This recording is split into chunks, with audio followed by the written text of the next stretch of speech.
Before the name Michael Jordan became untouchable, there was a minimal detail that went unnoticed by many and proved impossible to ignore for others. It wasn't a play, nor a record, nor a title. It was a pair of sneakers, a pair that didn't quite fit in a league obsessed with order and form. The NBA of the mid-'80s believed it had a clear idea of what basketball was supposed to look like. The colors, the image, the message, everything was designed to stay within the lines. And then, without speeches or explicit provocation, something appears that breaks that harmony. It doesn't make noise, but it unsettles at cosmic levels. It doesn't challenge loudly, but it doesn't ask for permission either. What's interesting is that at that moment, no one understood the dimension of what was happening. It wasn't yet a story of rebellion, nor a cultural symbol, much less a legend. It was barely a friction, a small crack in a system that seemed solid, and sometimes that's enough for everything to stop moving.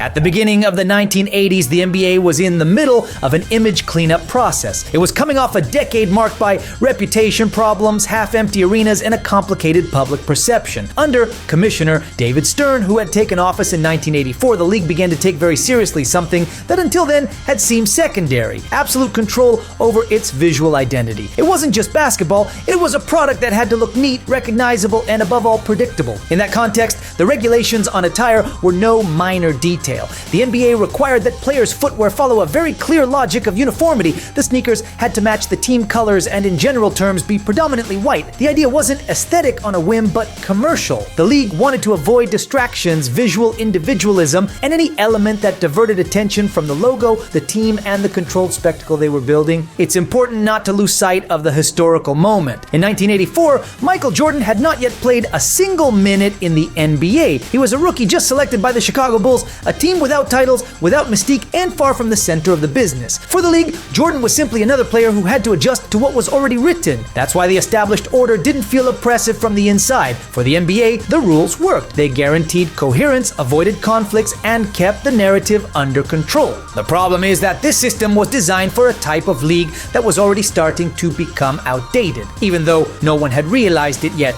In 1984, Nike was not the giant it now seems inevitable. In fact, it was in an uncomfortable position. It had come from dominating running, but in basketball, it watched from behind as other brands took center stage. Adidas remained the aspirational name for young players, while Converse still carried the league's symbolic weight. Nike urgently needed something, not a good player, but a rupture that would pull it out of that secondary place. The problem was that this something didn't seem interested. Michael Jordan did not have Nike as a priority. His preference had always been Adidas, and his college history was tied to Converse. For him, Nike was just another option, far from being a dream, but the turning point didn't come from a master marketing move, but from a conversation at home. The insistence of his mother, Dolores Jordan, was decisive in getting him to sit down and listen to a proposal that on paper seemed like a mystical delirium. Despite everything, Jordan listens. He evaluates, and finally, he accepts. The offer was straightforward and, for the time, almost irresponsible. 5 years under contract, $2.5 million guaranteed, royalties, and something unprecedented for a rookie, his own line with his name. For a 21-year-old player without a single minute in the league,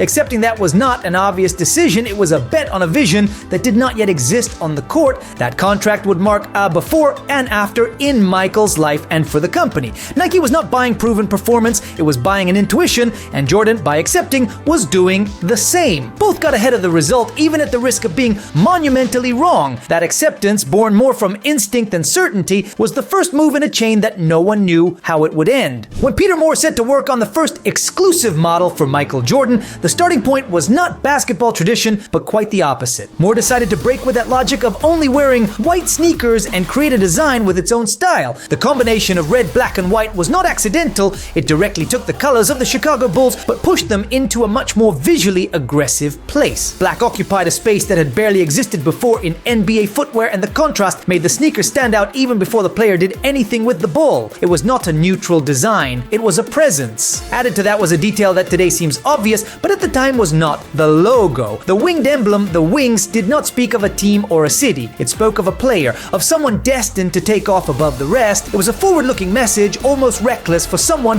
who had not yet played a professional game. Nike was placing symbols of greatness before having proof. The result was a sneaker that didn't fit anywhere. It didn't look like what the veterans wore, it didn't follow the dominant aesthetic, and it didn't try to hide it either. It wasn't a miscalculation, it was a silent statement. The problem is that in a league that valued order over individual expression, standing out too much was never a virtue, and that clash inevitably was getting closer and closer. The breaking point comes quickly. At the end of 1984, in the run-up to the 1984 to 1985 season, the NBA reviews players' equipment and detects something that doesn't add up. The sneakers Michael Jordan planned to wear did not comply with the existing uniformity rules. From that moment on, all the alarms started to go off. The communication was formal. The league notified that this specific model was not authorized for official games. It was a dry, administrative, almost bureaucratic notice, but the message was clear. Those sneakers didn't fit. For the league, the decision made sense. They were consolidating a neat, homogeneous identity that was easy to sell and easy to control. Allowing a rookie to break that aesthetic would set an uncomfortable precedent. It wasn't about Jordan as a figure, he still wasn't one, but about keeping intact a rule that had worked for years without being questioned. When an institution that large draws such a clear line, what's at stake is not just a pair of sneakers, but who has the final say over what can be shown on an NBA court. And the rules were about to change. After the NBA's warning, the story doesn't move forward with clear facts, but with noise. Over time, the idea takes hold that Michael Jordan was fined every time he stepped onto the court wearing those sneakers, as if there were an automatic penalty applied game after game. The problem is that, when one looks for concrete backing, that systematic punishment does not appear consistently documented. There are no public records confirming a fixed fine applied on a regular basis. The figure that keeps coming up, $5,000 per game, appears years later in journalistic pieces, advertising campaigns, and oral accounts, but it does not appear in the league's official reports from the 84 to 85 season. What is documented is that the NBA did not authorize that specific color palette for official games, and that the league's stance on the rule was firm, without needing to turn every case into a public punishment. This gap is key to understanding how the story grows. As the games go on, Jordan does not wear those black and red sneakers in every official matchup, and one of the most frequently cited moments occurs outside the NBA calendar, the 1985 Slam Dunk Contest. There, he does appear wearing that model at an event that was not subject to the same uniformity rules. That detail matters because it shows that the conflict was not a permanent on-court confrontation, but a tension that coexisted with exceptions and gray areas. The NBA, true to its style at the time, does not come out to explain or publicly deny the narrative that begins to circulate. It issues no statements, publishes no detailed sanctions, and makes no attempt to organize the narrative. And that silence, far from extinguishing the story, amplifies it. When a league that large leaves no clear documents or forceful declarations, the narrative builds itself, blending real facts with interpretations that no one bothers to correct. It becomes an urban legend. That's how the conflict grows, not because of a rain of verifiable fines, but because of the combination of a concrete ban, an irregular application of the rule, and absolute institutional silence. In that space, the story stops depending on paperwork and begins to live off something far more powerful: the perception that there was a line, and that this line was never fully explained. That's where Nike does something the NBA doesn't see coming. It doesn't argue the rulebook. Instead, it starts taking notes. It understands that the story already exists, even if it's incomplete, and decides to appropriate that void. In 1985, it launches a direct, minimal, and sharp campaign, The Famous Band, a television commercial in which a voiceover said the following: "On September 15th, Nike created a revolutionary new basketball shoe.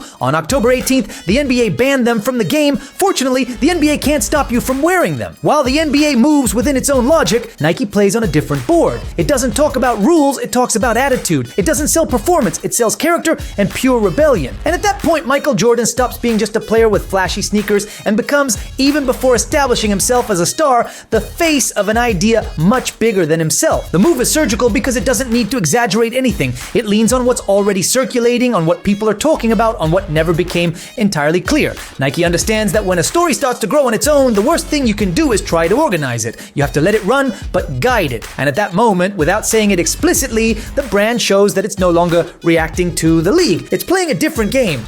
In less than a year after the launch, the sneakers associated with Michael Jordan generate around $126 million in sales, when Nike's internal projection was barely around $3 million. It's not a marginal difference, it's a brutal deviation that forces any previous calculation to be rewritten. The bet that was born out of panic suddenly begins to look almost overnight like a power move. That cosmic growth can't be explained solely by on-court performance. What was being sold was something else, an image that overflowed basketball. The sneakers were no longer just sports equipment, they were a signal, something that allowed people to identify with an attitude even without having watched a full game. For Nike, the impact is structural. The brand stops competing solely on technology or performance and begins to dominate the terrain of meaning. It doesn't need to be the most traditional or the most accepted by institutions. It's enough to be the one that best understands how desire is built. And in the middle of all that, the NBA watches how a decision meant to preserve order ends up strengthening an external actor. Without open confrontations, without formal scandals, the center of narrative power begins to shift. Not because the league suddenly loses authority, but because someone else learns to use it as a starting point. It is at this moment that the story begins to circulate on its own. The sneakers are no longer interpreted as a technical conflict or as an exception to the rulebook, but as a gesture, something that can be understood even without knowing the fine print of what had happened. There's no need to know which rule was broken, it's enough to know that there was a limit and that someone pushed it. During the 80s and 90s, hip-hop figures like LL Cool J and Eazy-E adopted them as a symbol of status and resistance, wearing them outside the gym and into music videos and street fashion. The object stops being tied to the court and begins to live in other spaces. On the street, in music, in the urban culture that was growing on the margins of traditional sports institutions. The Air Jordan 1 no longer function as equipment, they function as language. Saying them, wearing them, recognizing them is taking a position even without saying a word. The figure of Michael Jordan begins to separate from the specific player of the 1984 to 85 season and turns into a symbol. Not because he actively seeks it, but because the story surrounding him no longer depends on his statistics. The sneaker survives the context that saw it born and becomes a reference that can be reappropriated by others in other places with other meanings. Almost 4 decades later, that story became so embedded in the collective imagination that it ended up being told as cinema. In Air, directed by Ben Affleck, the story returns to that initial bet from Nike's internal point of view. The film centers on Sonny Vaccaro, played by Matt Damon, and shows how the brand understood before anyone else that the conflict was not an obstacle, but an opportunity. There are scenes dedicated both to the design of the sneakers and to the way Nike decided to face and take advantage of the clash with the NBA, turning a legal problem into a powerful narrative. What had started as a regulatory problem ends up becoming cultural identity. The league never fully explained it, the brand didn't limit it, and the public did the rest. And when a story finds that balance between real conflict and shared myth, it no longer needs permission to keep growing. The most interesting thing about this story is not the rule, nor the sneaker, nor even the campaign. It's the slip, that moment when an institution accustomed to organizing everything discovers that banning something is not enough to make it disappear. Sometimes banning is just pushing the story somewhere else. The NBA tried to protect its image, as it always had. Nike understood that image isn't protected, it's disputed, and in the middle stood Michael Jordan, a guy who years later would become a sports legend, but before that had already become a symbol without intending to. That day a rule didn't change. Something deeper did. From then on, every time a league, a brand, or an authority tries to decide what can be shown and what can't, the same question lingers. Who really controls a story once it has already started walking on its own? Drop your thoughts in the comment section. This was Hoop Secrets, and I'll see you next time.